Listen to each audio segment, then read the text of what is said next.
जी बच्चे, हम लोग ह्यूमन रिसोर्स कंट्रोल्स जो है ये इंटरनल कंट्रोल एक्टिविटीज में जो लास्ट एक्टिविटी थी उसको डिस्कस कर रहे थे। हमने कहा कि इसमें हम लोग क्या करते हैं कि बॉन्ड एम्प्लॉइज को बॉन्ड कर लेते हैं, या हम लोग एम्प्लॉइज को रोटेट कर लेते हैं, या उनके बैकग्राउंड कंडक्ट जो है वो बैकग्राउंड चेक्स कंडक्ट कर लेते हैं।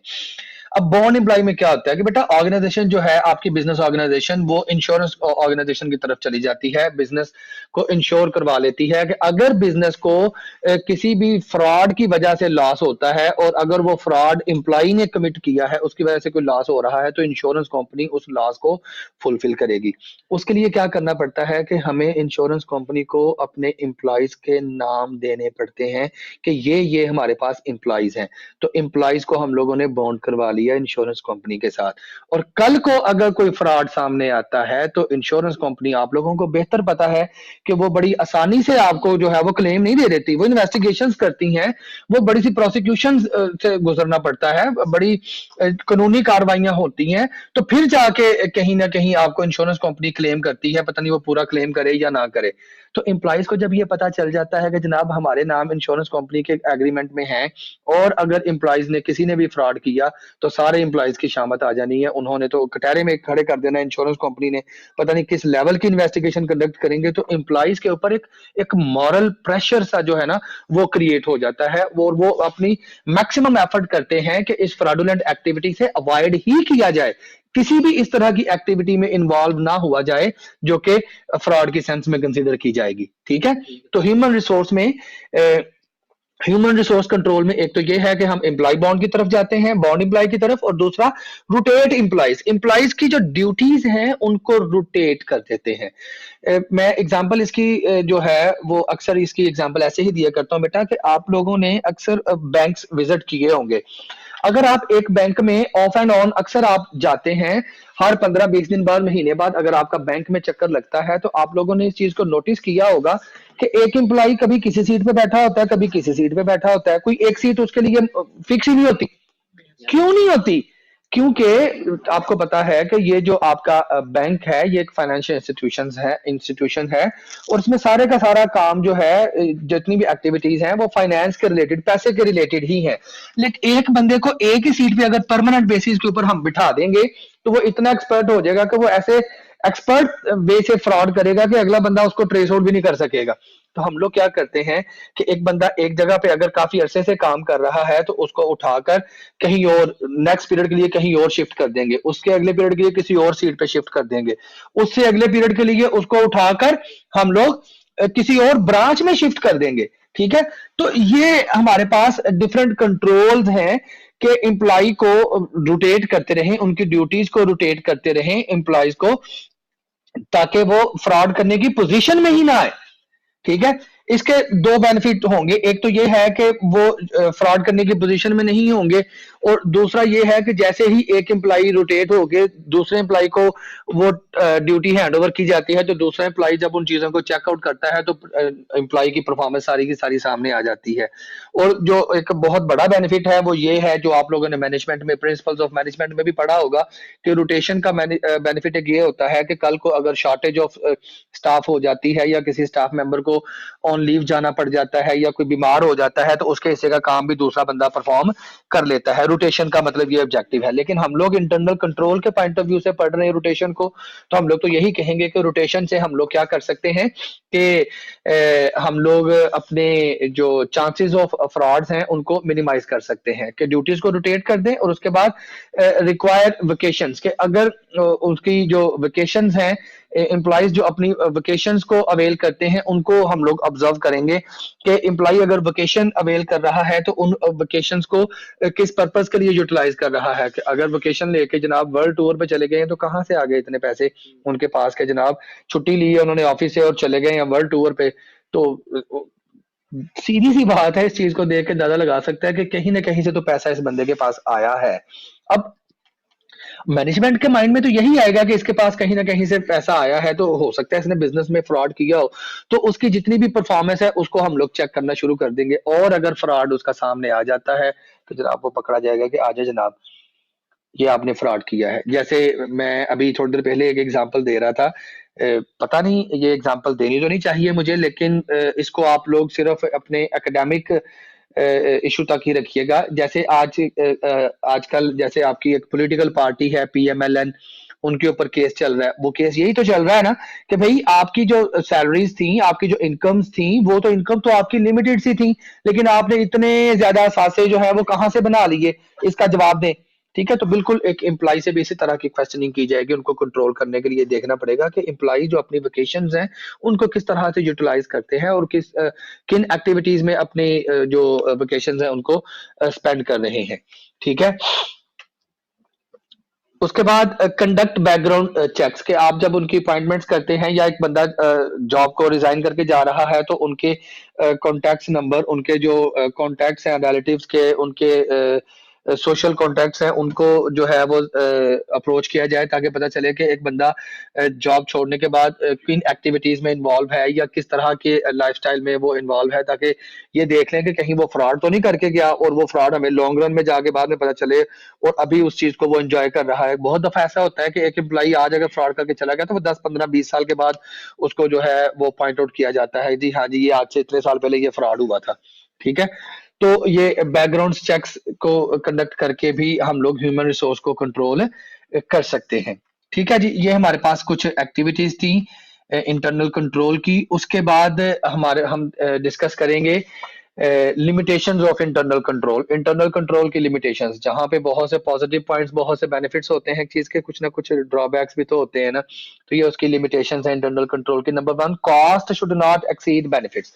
अब बेटा अपना प्रीवियस चैप्टर जरा रिकॉल करिएगा। हम लोगों ने कहा था कि जब हम लोग अकाउंटिंग इंफॉर्मेशन सिस्टम को अडॉप्ट करते हैं, डेवलप करते हैं, तो उसमें 3 प्रिंसिपल्स का होना जरूरी है। 3 प्रिंसिपल्स जो है वो बेसिकली रिक्वायर्ड होते हैं कि वो सिस्टम कॉस्ट इफेक्टिव हो, वो यूजफुल आउटपुट प्रोवाइड करे और वो तीसरा फ्लेक्सिबल हो। तो जो पहला प्रिंसिपल था कॉस्ट इफेक्टिव, ये सारे का सारा वही है, cost should not exceed benefit.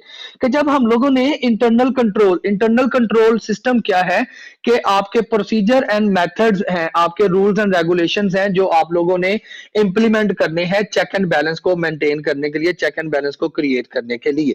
ठीक है, तो अब आपने ये चीज मेक श्योर करनी है कि इन चेक एंड बैलेंस को मेंटेन करने के लिए, इन रूल्स एंड रेगुलेशंस को इंप्लीमेंट करने की जो कॉस्ट है, क्या वो कॉस्ट इतनी ज्यादा तो नहीं है कि उससे जो हासिल होने वाला आपका बेनिफिट है वो कम है और उसकी जो कॉस्ट है वो आपकी ज्यादा आ रही है? तो फिर हम लोग उस सिस्टम को कभी भी इंप्लीमेंट करने की तरफ नहीं जाएंगे, सोचेंगे ही नहीं उस सिस्टम को इंप्लीमेंट करना। इंप्लीमेंट कब करेंगे कि अगर हमारी कॉस्ट कम है और उससे जो बेनिफिट हमें मिलेंगे वो अगर ज्यादा होंगे, तो तब हम उस सिस्टम को अडॉप्ट करने की तरफ जाएंगे, वो करना नहीं जाएंगे। ठीक है, ह्यूमन एलिमेंट के वो जो ह्यूमन एलिमेंट है उसको देखेंगे। इंसान है, इंसान नहीं भी काबू में आता, नहीं भी काम करता पूरी रिस्पॉन्सिबिलिटी के साथ, पूरी जो ड्यू केयर के साथ वो काम नहीं भी करता, तो हम लोगों ने क्या कहा था, सिस्टम की डेफिनेशन जो मैंने आपको पढ़ाई थी, मैंने कहा था सिस्टम क्या है, combination of humans, procedures and equipments. इंसान,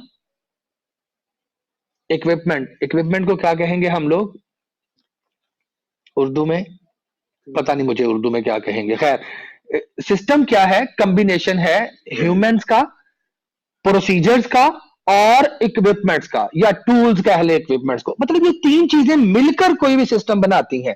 तो जब ये जो ह्यूमन एलिमेंट है, ह्यूमन एलिमेंट जो है एसेंशियल पार्ट है इंटरनल कंट्रोल का। तो जब ह्यूमन अपनी पूरी एफिशिएंसी के साथ या पूरी एक्सपर्टीज के साथ अपने आप को मेक श्योर नहीं कर सकते, तो हम किस तरह से इंटरनल कंट्रोल सिस्टम को इफेक्टिव कर सकते हैं? नहीं कर सकते हम। Size of the business, business size matter करता है जी। अगर आपका बड़ा एक स्मॉल स्केल या मीडियम स्केल का बिजनेस है तो वहां पे तो आप इंटरनल कंट्रोल सिस्टम को इंप्लीमेंट करने का सोचे ही ना। हम लोग इंटरनल कंट्रोल सिस्टम कहाँ पे इंप्लीमेंट करते हैं, जहां पे लार्ज स्केल बिजनेस होता है या आपके बिजनेस का वॉल्यूम बहुत ज्यादा है, तो उस पे हम लोग वहां पे चेक एंड बैलेंस को मेंटेन करने के लिए, चीजों को ऑब्जर्व करने के लिए, अंडर द सुपरविजन रखने के लिए, कंट्रोल में रखने के लिए हम लोग इन चीजों को अडॉप्ट करते हैं। ठीक है जी, ये इसकी कुछ लिमिटेशंस थी। उसके बाद बेटा हमारे पास जो टॉपिक आता है that is cash control. Cash controls की जब बात करते हैं तो उसमें कैश रिसीट्स कंट्रोल आ जाएगा, कैश पेमेंट्स का कंट्रोल आ जाएगा। कि टॉपिक था ना हमारे चैप्टर का टॉपिक क्या था? हमारे चैप्टर का जो टाइटल था वो था इंटरनल कंट्रोल और कैश कंट्रोल और कैश। आई थिंक सो यही टॉपिक था हमारा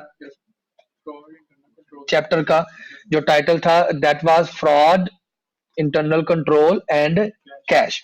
अब फ्रॉड को भी हम लोगों ने देख लिया कि फ्रॉड क्या होता है। उसके बाद हम लोगों ने इंटरनल कंट्रोल के जो प्रिंसिपल्स थे या उसके कंपोनेंट्स थे उनको भी हम लोगों ने डिस्कस कर लिया। और अब बारी आ जाती है कैश की, कि कैश को कंट्रोल हमने किस तरह से करना है। एक्चुअली ये लास्ट टॉपिक है हमारे चैप्टर का। और अभी तक आप कहेंगे कि सर न्यूमेरिकल क्वेश्चन तो आया नहीं है, तो चैप्टर का आपने कह दिया लास्ट टॉपिक है। तो इंशाल्लाह यहीं पे कैश कंट्रोल्स में ही सारे के सारे हमारे न्यूमेरिकल्स जो है ये फॉल करेंगे। और जब मैंने न्यूमेरिकल स्टार्ट करना है तो फिर आप लोगों ने कहना है सर ये न्यूमेरिकल थे। Cash controls. अब बेटा कैश क्या है? एसेट है। कैश एक ऐसा वैल्यूएबल एसेट है कि जिसकी मदद से हम कोई भी एसेट खरीद सकते हैं। कैश को किसी भी नए एसेट में कन्वर्ट कर सकते हैं किसी भी वक्त बड़ी आसानी से। और इसके साथ ही साथ कैश एक ऐसी आइटम है जिसमें बड़ी आसानी से किसी भी वक्त एम्बेजलमेंट की जा सकती है, फ्रॉड किया जा सकता है। तो इसलिए कैश को कंट्रोल करना हमारे लिए बहुत जरूरी है। अब कैश को कंट्रोल किस तरह से करेंगे बेटा? चूंकि कैश भी एक एसेट है और एसेट्स को सेफ गार्ड करने के लिए, प्रोटेक्ट करने के लिए हमारे पास इंटरनल कंट्रोल की एक्टिविटीज थी। तो देख लें वही 6 की 6 एक्टिविटीज यहाँ पे इंप्लीमेंट की गई हैं कैश को भी कंट्रोल करने के लिए, जो अभी रिसेंटली मैंने आपके साथ डिस्कस की। कि एक तो वन बाय वन यही चीजें हमने डिस्कस की थी। एस्टेब्लिशमेंट ऑफ रिस्पॉन्सिबिलिटी, कि रिस्पॉन्सिबिलिटी असाइन कर दें। कैश के लिए एक ही बंदे को रिस्पॉन्सिबल बना दें और अगर कल को कैश में कमी बेशी होती है तो उस बंदे को पकड़ लें। भाई जनाब कैश आपके हैंडओवर था, ये क्यों इसमें मसला आ गया है? ठीक है। Only designated personnel are authorize to handle cash receipts, जिसे हम लोग कैशियर का नाम देते हैं। Documentation procedure, use remittance advice, mail receipts, cash register, tapes and deposit slips. कि जब भी आप कैश रसीट्स को देखते हैं, डील कर रहे हैं, हम कैश रसीट्स की बात कर रहे हैं ना, हम ओवरऑल कैश की भी अगर बात करें तो यही 6 एक्टिविटीज हम वहां पे भी लगाएंगे। कि हम लोग डॉक्यूमेंट्स को, जैसे कैश रसीट्स हो रहा है तो वो जो आपके पास कैश रजिस्टर्स हैं, कैश बुक्स जिसे हम लोग कहते हैं, कैश रिसीट जर्नल है, वहां से उसको देखेंगे, वहां पे चेक एंड बैलेंस करेंगे। जो आप कैश बैंक में डिपॉजिट करवाते हैं वहां पे जो डिपॉजिट स्लिप्स हैं उनको देखेंगे। मतलब different slips, different documentary evidences को हम लोग यूज करेंगे कैश की रिसीट्स को कंट्रोल करने के लिए। उसके बाद independent internal verification, supervisor count cash receipts daily, trader compares total receipts to bank deposits daily. कि मतलब आपके जो अकाउंटिंग रिकॉर्ड्स हैं उसको एक्चुअल कैश इन हैंड और कैश एट बैंक के साथ हम लोग मैच करेंगे, ताकि देखें कि जो रिकॉर्ड्स हैं क्या वही बैलेंस शो कर रहे हैं जो फिजिकली कैश इन हैंड और कैश एट बैंक में शो किया जा रहा है। ठीक है। इसी तरह से segregation of duties, different individuals receive cash, record cash receipts and hold the cash. मतलब मुख्तलिफ एक्टिविटीज के लिए मुख्तलिफ, एक बंदा सिर्फ कैश रिसीव कर रहा है, एक बंदा कैश को अपने पास कस्टडी में रख रहा है, एक बंदा कैश को जो है वो पे कर रहा है। मतलब कैश की जितनी भी एक्टिविटीज हैं उनको अगर हम लोग सेग्रीगेट कर देते हैं तो मैक्सिमम लेवल तक, किसी हद तक हम लोग उसमें फ्रॉड को कंट्रोल कर सकते हैं। लेकिन अगर तीनों बंदे आपस में मिल जाएं तो फिर कौन कंट्रोल करे जी? क्वेश्चन तो है ना, कि हमने तो अपनी सहूलत के लिए एक एक्टिविटी को 3 लोगों में डिवाइड कर दिया कि 3 डिफरेंट पर्सोनल्स जो हैं वो अगर एक चीज को हैंडल करेंगे तो क्वाइट पॉसिबल है कि उसमें मैनिपुलेशन या मिस एप्रोप्रिएशन ना हो सके। लेकिन अगर वो सारे मिल जाएं तो फिर क्या हो सकता है? फिर वही हम लोग कह सकते हैं कि बेटा जब वो फिर एक चीज अल्लाह ताला ने अगर वो कर दी है तो वो हो ही जानी है, चाहे वो 10 बंदों के हैंड ओवर कर दें या जो जो मर्जी कर लें, तो फिर हम लोग उस पे तकदीर को कसूरवार ठहरा देंगे। ठीक है जी। इसी तरह से physical, mechanical and electronical controls, जैसे हम लोगों ने फिजिकल कंट्रोल्स में कहा था कि लॉक लगा देंगे, उसको फेस लॉक लगा देंगे, थंब लॉक लगा देंगे, पासवर्ड लगा देंगे, अलार्म लगा देंगे, सायरन लगा देंगे। मतलब इस तरह के कंट्रोल्स हम लोग कर सकते हैं। ये गार्ड वगैरह फिजिकल में है।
हमने कहा कि कैश भी चूंकि एक एसेट है, तो जैसे बाकी एसेट्स को कंट्रोल करने के लिए इंटरनल कंट्रोल एक्टिविटीज हैं, बिल्कुल इस तरह से यहाँ पे भी डिफरेंट एक्टिविटीज हम लोग अडॉप्ट कर सकते हैं कैश रिसीट्स को कंट्रोल करने के लिए।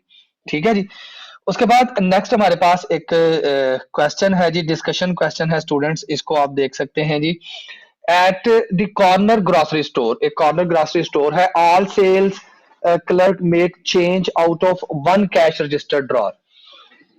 All sales clerk make change out of one cash register drawer.